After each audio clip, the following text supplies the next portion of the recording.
aku sama teman-teman aku masih belum bisa move on ya. Aku ambil 4 matkul, per matkulnya itu kayak 1 semester workloadnya. Jadi UTS, UAS, benar-benar semua tugasnya dimampetin dalam 1 bulan. Dan yang bikin aku kaget adalah hampir 90% pekerjaan kita di kelas itu nggak dinilai.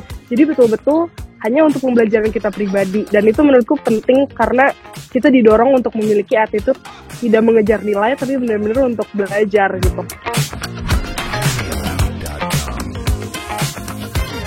Halo kawan UGM. Halo kawan UGM. Kita jumpa lagi di UGM Podcast. Yes, kali ini kita mau bahas apa ini Mbak Astri? Di episode kita kali ini kita akan dengerin cerita dari teman-teman kita yang alumni awardee ISMA.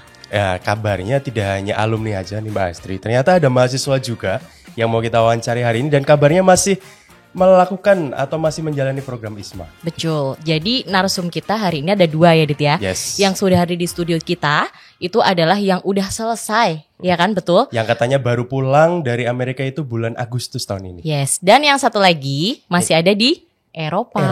Tepatnya di Oke. Skotlandia kayaknya ini ya. Nanti kita akan ngobrol-ngobrol juga sama yang ikut mungkin via daring gitu ya. Betul. Dan sekarang kayaknya langsung aja deh kita sapa sama teman kita yang udah ada di studio kita kali ini. Dia adalah Hana Nadira. Betul. Hai Hana. Hai Mbak, hai Mas. Gimana? Ini Gak apa-apa. di sini kan? Iya Ya, udah betul. bener. Aku panggilnya siapa? Hana. Hana, iya. Oke. Hana Nadira Kusumawardhani, panggil Hana aja. Hana dari Prodi Manajemen dan Kebijakan Publik. Oke. Visipol berarti ya. Yes. Angkatan? Angkatan 21. Oke. Hana, kemarin kan berarti kamu udah selesai kan? Karena Agustus kemarin kamu udah balik. Biasanya kan kalau orang habis tinggal di luar negeri gitu ya, atau habis dari luar negeri itu belum bisa move on. Kamu gimana nih kemarin? Sama mungkin bisa cerita nih kemarin kan kamu ikut ISMA di Yale University. Oke. Yale University. Yuk cerita yuk. Oke, jadi tuh sebenarnya aku sama teman-teman aku masih belum bisa move on ya. Kayak kita masih sering ngepost di Instagram walaupun ya emang udah nggak di situ. Dan I feel like emang experience yang aku dapetin di Yale University ini kayak bener-bener apa ya, aku sampai gak nyangka aku bisa jadi awardee di Yale University sih. Makanya emang bener-bener kayaknya gamonnya sampai tahun depan kayaknya. Iya tapi ya siapa sih ya yang nggak seseneng itu ya kan? Iya, tapi penasaran deh, kenapa milihnya Yale University? Apakah memang di sana 3 top university di dunia atau memang jatahnya kamu di sana, jodohnya misalnya? Atau memang kamu pengen ketemu artis-artis Marvel misalnya di sana? Terus kemarin berapa lama juga sih di sana gitu? benar. Oke. Kebetulan gak ada artis sih Mas, ini lagi seliweran di situ. Cuma aku pilih Yale tuh karena emang dia itu Ivy League University. Nah, aku tuh pengen tahu experience-nya gimana sih kayak belajar di Ivy League University. Karena kalau kita lihat dari ranking sendiri kan UGM aja yang top 3 itu ranking 239. Nah, Yale itu tuh ranking 18.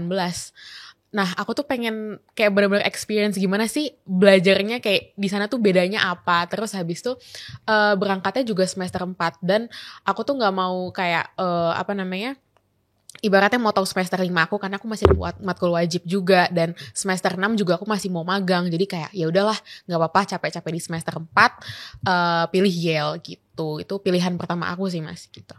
Berapa lama kemarin waktu di Yale? 2,5 bulan. Oh gitu. Cukup ini ya, singkat dan padat pasti. Iya banget, karena aku double sama ujian-ujian di UGM. Jadi ibaratnya kayak week ke-12 aku udah pergi nih ke Yale University gitu. Dan aku ambil 4 matkul, per matkulnya itu kayak 1 semester workloadnya. Jadi UTS, UAS, benar-benar semua tugasnya dimampetin dalam 1 bulan. Berarti di 1 semester itu harusnya 1 semester dimampetin di 2,5 bulan itu. Betul. Termasuk gitu. UAS juga? Termasuk UAS. Kamu ngambil apa aja kemarin di sana? Matkul apa aja? Matkul, aku kan coba boleh ngambil 4 ya Mbak. Kalau bisa ambil 10, aku ambil 10. Sebenarnya aku ambil yang pertama itu di bulan pertama. Pokoknya per bulan itu maksimal jatahnya ambil 2 matkul. Karena kalau 3 matkul juga keteteran kan. Yang pertama itu Global Health Ethnography. Jadi itu kayak lebih belajar mengenai anthropology gitu-gitu sama public health. Nah, jadi itu sistem belajarnya bener-bener aku pertemuan tuh harus baca reading 1 buku, bener-bener 1 buku full, dan itu tiap Senin dan Rabu. Jadi emang agak hektik sih.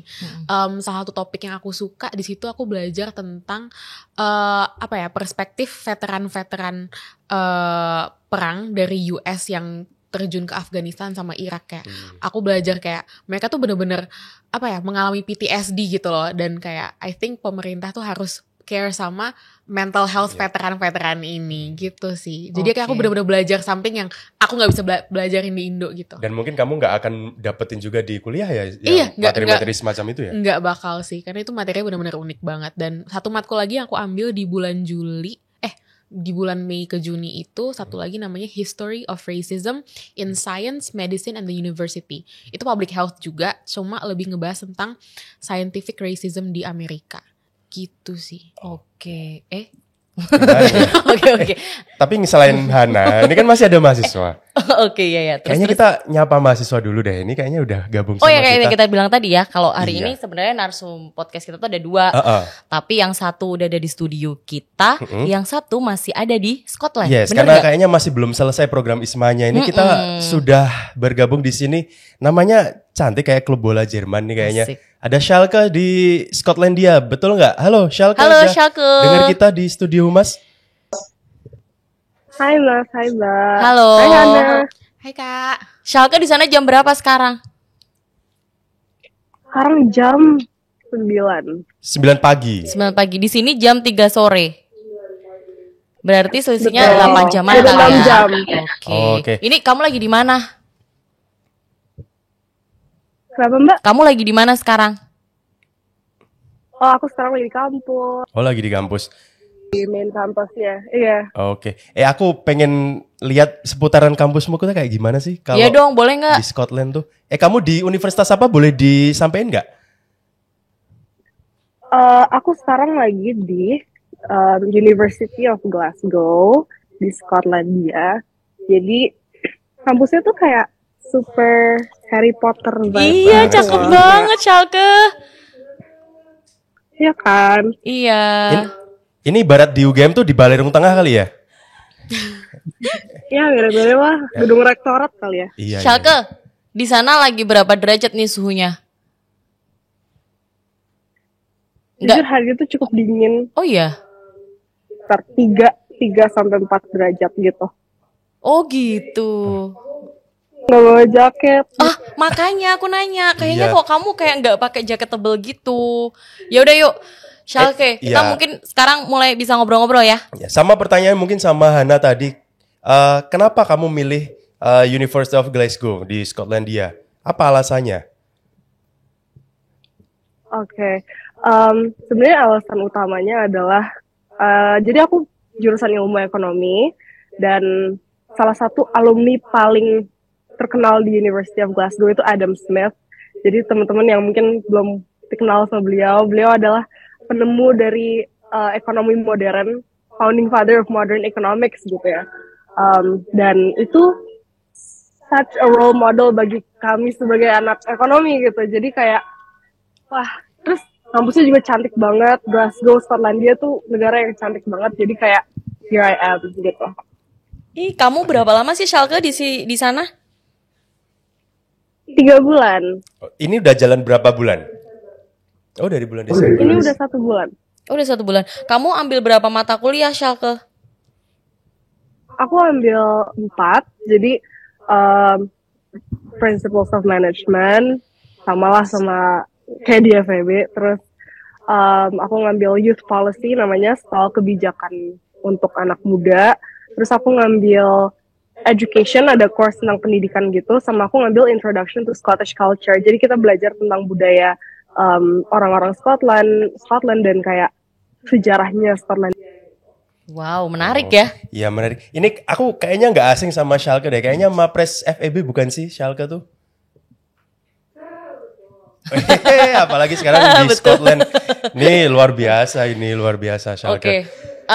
Aku mau nanya nih sama kamu. Dari sekian banyak program kampus Merdeka, kenapa kamu milih program ISMA ini? Yang menarik dari program ini tuh apa sih buat kamu?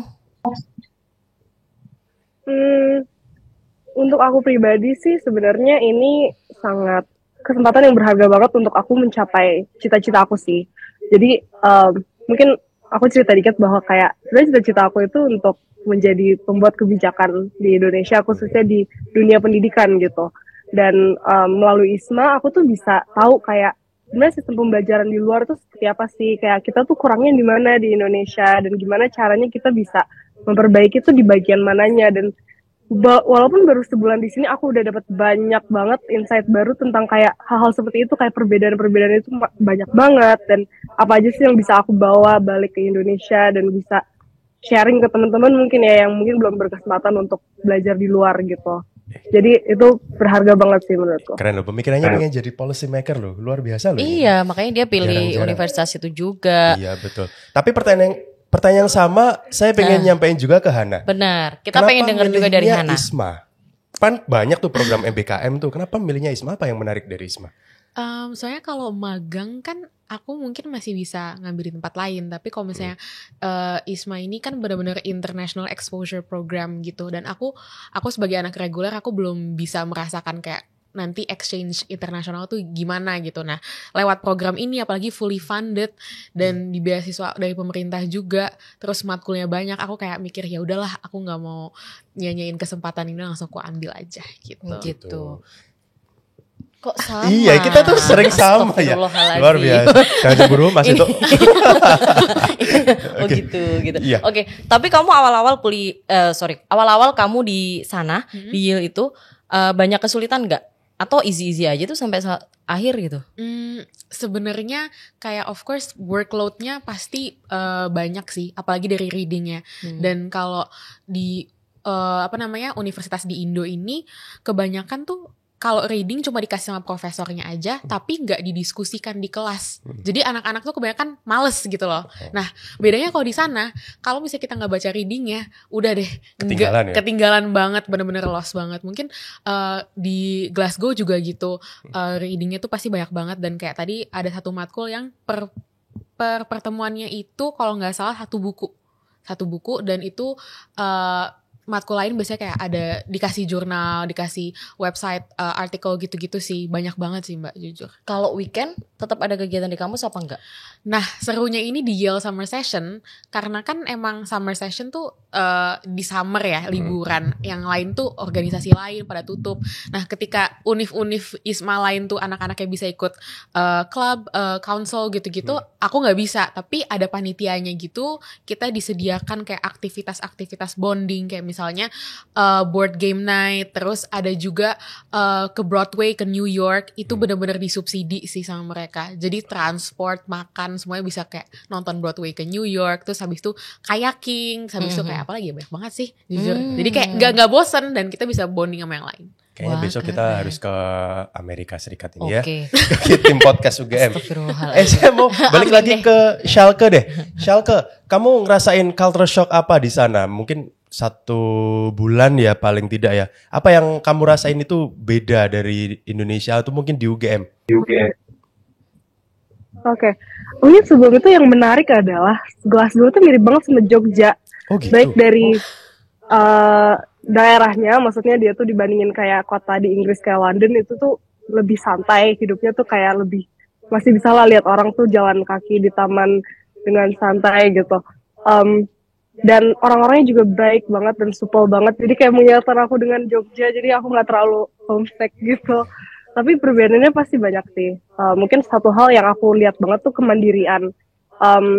Mungkin dari segi akademik, kemandirian itu benar-benar didorong banget di sini. Kayak bener tadi kata Hana ya, kayak kita mau baca atau enggak itu terserah kita. Kayak itu akan mempengaruhi pembelajaran kita di kelas juga.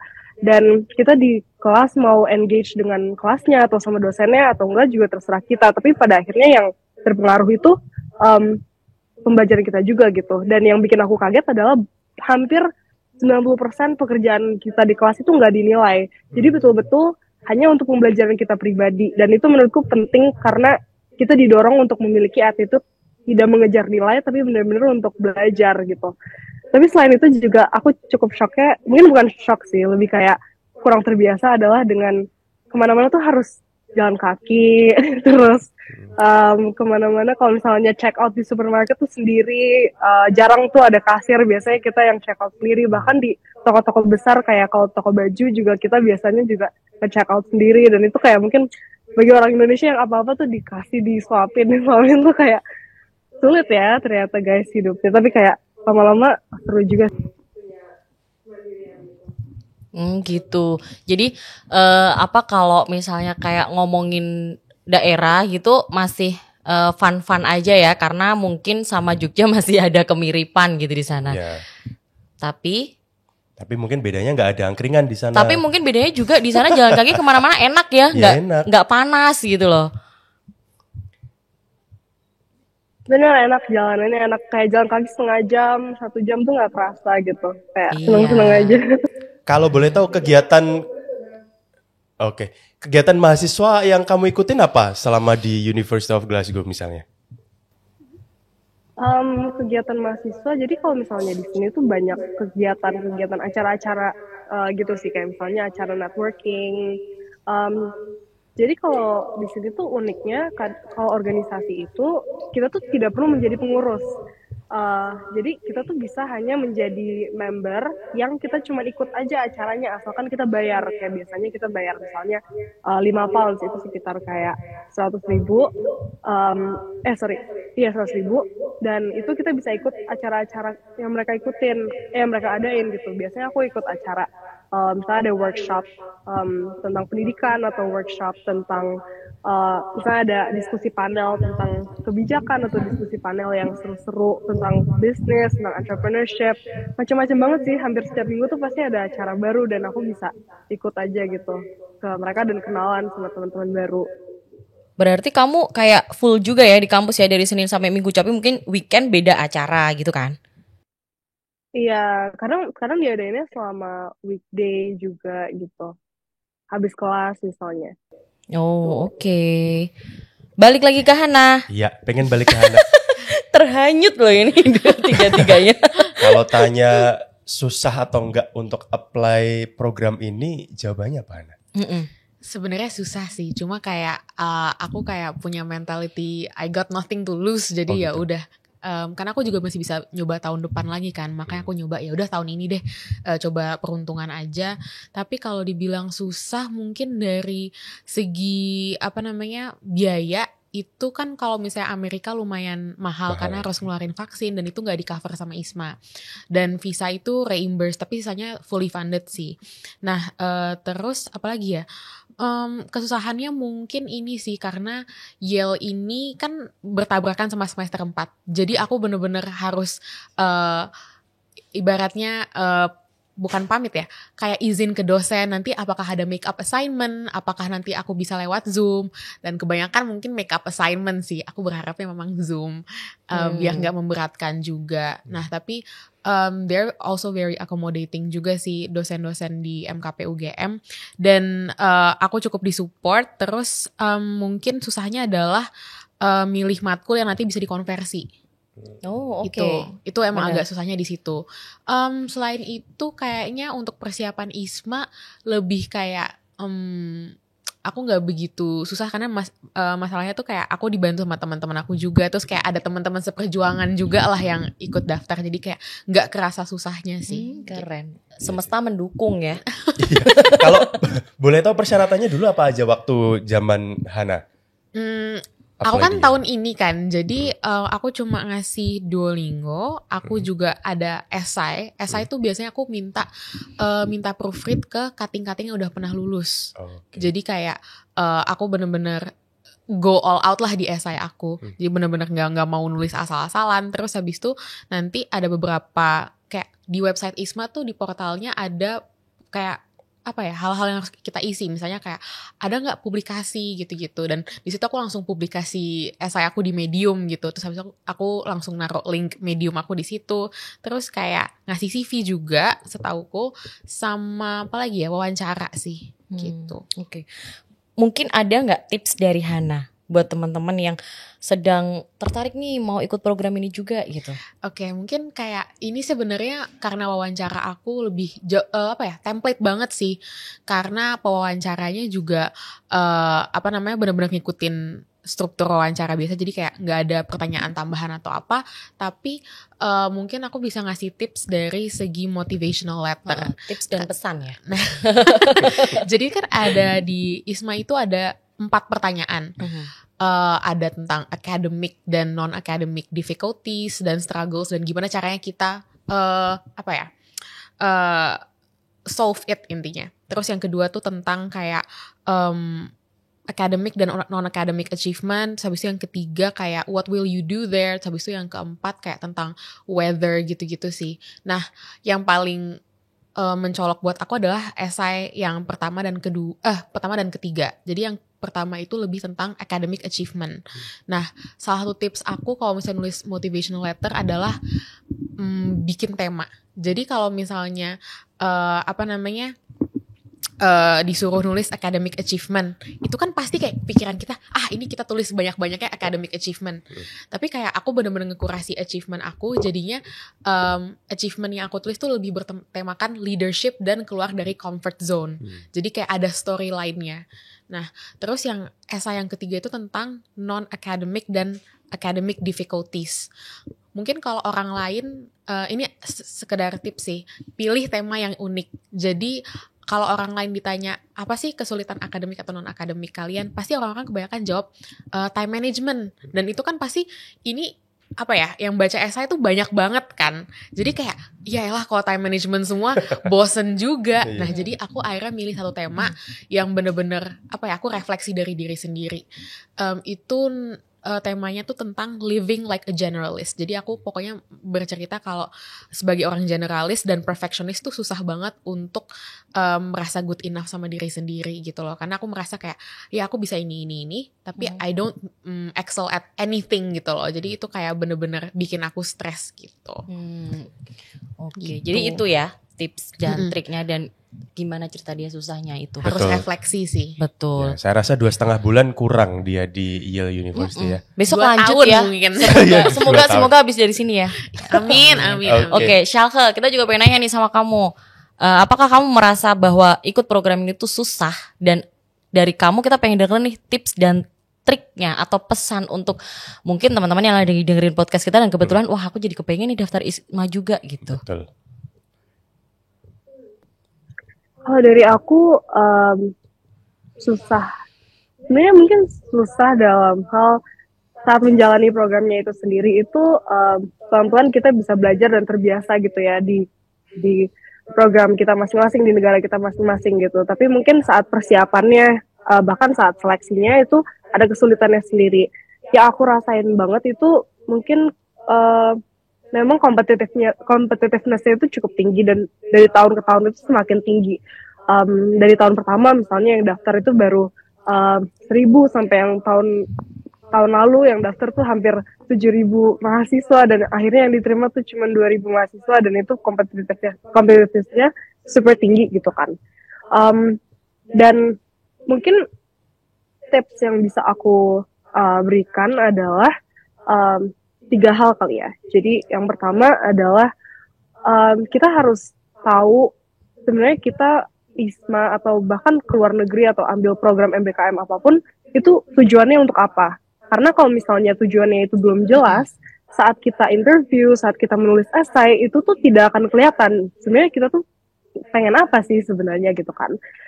Jadi tujuannya itu harus jelas. Kita harus selalu menanyakan ke diri kita sendiri apakah keputusan ini atau kesempatan ini akan align dengan karir aspiration kita atau dengan aspirasi jangka panjang kita atau enggak gitu. Dan yang kedua menurutku yang penting adalah kita harus menunjukkan bahwa kita adalah pribadi yang pengen kontribusi ke Indonesia. Karena kalau misalnya kita lihat lagi ISMA itu kan dibiayai oleh pemerintah. Dan pastinya, dan uang yang dikeluarkan oleh pemerintah itu tidak sedikit teman-teman. Bahkan sampai kita tuh kayak, ya ampun benar-benar kita dibiayain sampai akomodasinya, biaya hidupnya, flight pulang dan pergi. Bahkan teman-teman yang tidak berasal dari Jakarta diterbangkan juga ke Jakarta untuk berangkat gitu. Dan itu investasi yang sangat besar. Jadi pasti kita sebagai anak Indonesia harus memiliki mindset bahwa oke, pemerintah sudah investasi segini banyak, artinya kita harus punya mindset bisa kontribusi lagi, dan itu harus ditunjukkan saat kita interview, saat kita nulis esai, dan itu harus benar-benar menonjol gitu identitas itu. Dan yang terakhir menurutku jadi diri sendiri yang autentik sih, karena seringkali aku ngelihat misalnya ada kandidat yang membuat cerita yang palsu misalnya, atau mereka membuat hal-hal yang tidak sesuai dengan guideline atau lain sebagainya. Tapi menurutku lebih baik kita jadi diri sendiri. Saat kita wawancara, kita kasih tahu apa adanya, karena kalau rezeki itu tidak kemana. Kalau misalnya pun kita nggak dapat ISMA, ada banyak banget exchange program di luar sana. Bahkan UGM juga bermitra dengan ratusan universitas di luar sana yang bisa kita ikut serta programnya. Jadi jadi diri sendiri yang otentik aja, itu menurutku udah lebih dari cukup sih.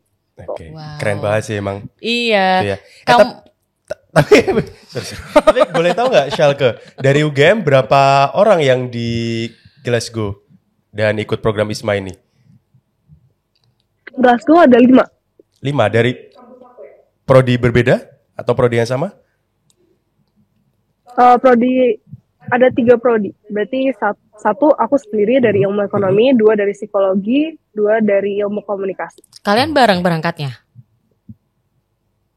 Kenapa? Bareng nggak berangkatnya? Iya, berangkatnya bareng 19 orang. Kita bareng kemarin tanggal 9 September.